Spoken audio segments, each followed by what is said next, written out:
দর্শক, আজকে আপনাদেরকে দেখাবো মোশন সেন্সর।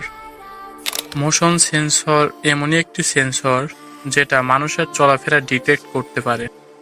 অর্থাৎ এই সেন্সরের সামনে দিয়ে যদি কোনো মানুষ অথবা কোনো প্রাণী চলাচল করে তাহলে এই সেন্সরটি তা বুঝতে পারে। আমি এই সেন্সরটি দারাজ থেকে কিনেছি খুব কম টাকায়, মাত্র 90 টাকায়। এই সেন্সর দিয়ে অনেক প্রজেক্ট বানানো যায়।